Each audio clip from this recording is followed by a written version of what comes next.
All right, thanks. Hey, it's Hal Willis, American Music Channel, here at the Country Radio Seminar with Lee Gantt. How's it going? Lee's done a lot of more Facebook Live than I have, so we may let you just talk. He's going to be an old pro by the time we're done. That's right. Well, I'm doing better than I was when we started. Tell us about your career. We just met a minute ago, so tell us what's happening with you. I know your publicist from way back. Right. He's a great guy. Jeremy's a great guy, and we've got a lot of exciting stuff going on right now. I just released my debut album and debut single, Ruin This Town. That one there? There it is right there. Yeah. Castle Boulevard, and it's really special to me because my grandma died about 3 years ago, and she was my biggest supporter in country music. She's from West Virginia, basically grew up on the side of a mountain in West Virginia, and that's where the countryness comes from me. But this album, we were getting ready to record the album, and a week before we recorded the album, I wrote Castle Boulevard, which ended up being the title track of the album. That's about her house and growing up there, and it was really special for my debut album to have that song and be called Castle Boulevard because, without her, I probably wouldn't be here doing country music. She had that influence when I was younger, having it on the radio and listening to Alan Jackson, Garth Brooks, all that stuff, 90s country. So that's kind of how I started, and I'm just excited that I could, get with a great producer and Zach Malloy over at Warner Brothers and put together a great album, something I'm proud of, and we're here at CRS really just trying to promote that and get it out there so people can hear it and hope we get some traction. And you're doing a showcase I see tonight? Yeah, we've got a couple showcases now. We got one at 8 o'clock for BMI. We're going to play for some programmers at BMI tonight at Martin's Barbecue. It's at 8 o'clock. And then we have our HH Entertainment label showcase, my record label. We're going to be doing a showcase with myself and another artist, Sarah Spicer, at 9 o'clock at Swinging Doors. Okay. So. How many songs do you play on those showcases, each artist? The BMI one, I think we only get 2. They've got about 10 different artists, so they kind of rush you in and rush you out for that one. We've got 2 songs for those. And then the Swinging Doors will be a little more laid back. We'll probably do 6 or 7 songs. And, that's the less stress one. You go to Swinging Doors, everybody's hanging out and drinking and having a good time. The later it gets. Yeah, absolutely. It's interesting you talk about 90s music. That's when I was running CMT, and country music was kind of trying to redefine itself and get away from the boots and hags and swing. And we didn't invent Garth Brooks and Shania Twain and artists like that, but they all came along then, and those people are still big. 20 years They've sustained. later, and that music I think is still better than some of the newer stuff, in my opinion. Yeah, it's a whole different style then, and then they got back to real country music and it didn't work. Yeah, it is, and what's funny is when we do cover songs at shows, some of my favorites to play are the 90s country songs. Now, I will be honest, I'm from a suburb 10 minutes from Columbus, Ohio. It's the 15th largest city in the country. So yeah, my son lives there. I've been there a lot. Yeah, I will be honest, I'm not a country boy. I didn't grow up in the country. The countryness, like I said, from my grandma is where I got that influence. But listening to that 90s country is what I kind of grew up on. And, a lot of people say, hey, I grew up on, Waylon and Hank, whatever. I didn't. 90s kid, I grew up Garth, Alan Jackson, listen to that kind of George Strait, listen to that kind of stuff. And that's kind of formed, a lot of my influence. So obviously what we do has kind of a new school spin on it.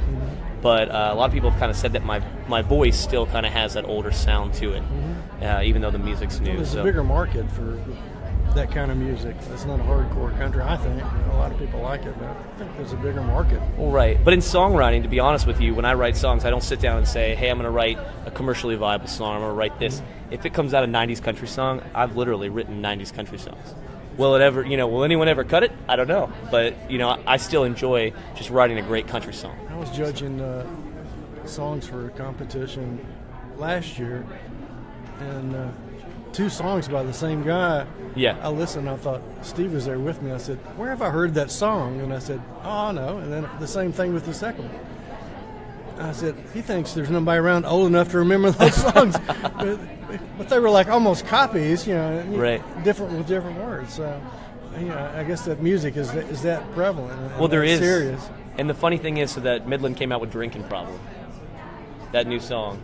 And when I heard that song, the first one I thought of was David Ball. Thinking Problem. We actually opened for David. We did a show with him. I remember and I don't know if everybody remembers that song, but it's the minute I heard that on the radio, I said, oh my gosh, I thought it was going to be that song, and it was Midland's song. But that's kind of I was never a big country radio fan, but I had 2 TVs in my office, CMT Europe and CMT, and I was listening to all of it all day, every day. So.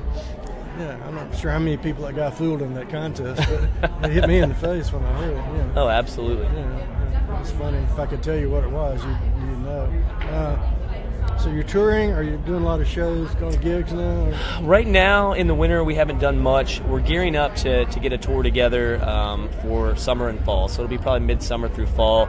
We've taken kind of a break. Our last full band show was in December. We've kind of taken a break for January to get ready for the rollout at CRS and the album and kind of get our team and everything in place before we got out and jumped on a tour or anything. But that's kind of the next step after CRS is we're going to work on putting together a national tour for summer and fall to come out, promote the new single, promote the new album. That's about the best way to make a living is touring these days, isn't it? Because you can't. That's the only way to make a living for an artist these days. It's the only way to make a living. Back in the Gaylord days, we had the Acuff Rose Publishing Company. Yeah. We had a lot of hot writers, and the Orbison and Hank Williams. Right. And we were signing new writers, and if you had a song on a Garth Brooks album, you could go to the bank and borrow $100,000. Right. It's not that way anymore. Well, they had the ruling for Spotify, so at least that's kind of a little win for songwriters. Because like I said, I'm a songwriter as well, and that's my retirement plan. It's songwriting. So how much more are you getting are you going to get now than you would have before? I think it was 40% more. So it's a lot, a decent amount more that you're going to get, which 40% of what it was before is still not a lot. But was it like a penny for a million plays? Or? Yeah, it was something like that, crazy, but something like that. But no, it's at least a step in the right direction. I think eventually the technology and the laws, regulating the technology will catch up to each other. It's just going to take a while, and they're going to make a bunch of money before before that happens. But eventually, I think it'll catch up, and everything will work itself. That's what I was telling you about our business. I started out with several iterations of a website. At one point, I had 1,200 independent artist videos, coding them myself. And then the technology changed and things were moving, and I had a database-driven site with links to the Vivo videos. Right. But I really needed a way for everybody to put their own stuff up there because I didn't want to do it myself. And it just wasn't there. I had Silicon Valley people say, you can't do this, like 3 years ago. And then I met Steve, and being a PhD in computer science, he knew how to do it. So he was the missing link you needed there to get that rolling. I tried forcing the issue with a lot of tech people that didn't quite work out. But it's kind of like a career. You're not ready till you're ready. But, so how long have you been doing this? I've been doing this professionally for about 7 years. So I've been doing it for about 7 years. Met Heidi, like I said, about a year and a half ago. About a year and a half ago, we were producing these albums, and the producer that I was working with said, I'm working with a songwriter in Nashville. Her husband's a Major League Baseball player, Cole Hamels, and that she has 3 vocal demos she wants you to cut, and one of them was Ruin This Town. And so I cut them for her.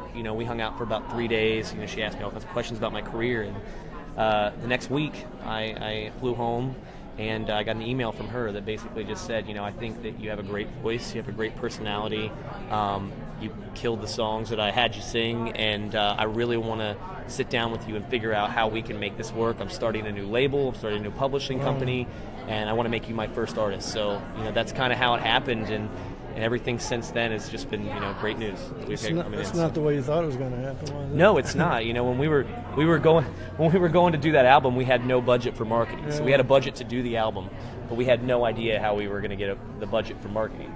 And so that's kind of how different, what a difference a year makes. How many people get discovered doing demos? Right. And some pretty major artists got started. It's kind of, you can't say no. You always got to be a yes man in this business because you never know. You could say, I don't want to do a vocal demo, but you just never know who you're going to meet, what you're going to do. And so, that would be my lesson: is just be a yes man. Say yes to everything, and you never know who you're going to meet. You never know what moment can be that moment. When we were launching the cable networks, our saying was, "Let's do something, even if it's wrong. We got to be moving." Right, absolutely. The more people you meet, the more people you talk to, the more experiences you have. You're diversified. You have more of a chance of meeting the right person. Are you still living in Columbus? I'm there about half the time, so I do a lot of co-writes. So I'm here every other week. My girlfriend's in nursing school right now, and she's done in March. So we're planning midsummer to be here permanently, but I'm literally driving every other week. I'm here for a week. I'm there for a week. So at least the drive now feels like it's like an hour because I do it so much. But I'll be glad when I'm here for good and I can go home at the end of the night in Nashville. And you don't have to fight Indianapolis and Cincinnati at lunchtime and rush hour. Right. The traffic in Kentucky construction. Oh yeah. As soon as you get over the state line. Oh, it's bad. It's bad. I feel like 65's been on construction through that stretch in Kentucky for like 10 years. So. What's up there? Yeah, I've done that a lot. So, what else do you need to talk to us about today? Well, I just want to tell everybody to go and check out the music. Check us out on Spotify and iTunes. Just on iTunes. Yeah, and you can find me at Lee Gantt Music on social media, on Instagram, Facebook, Twitter. It's LEE. Yep. Is this your first album? This is my first album. Yep, first EP. And also LeeGanttMusic.com. We just launched a brand new website last week, so go check us out on there. Okay, good deal. Yeah, thanks for having me on. Yeah, I appreciate it. Great. Yeah, absolutely. Good talk to you.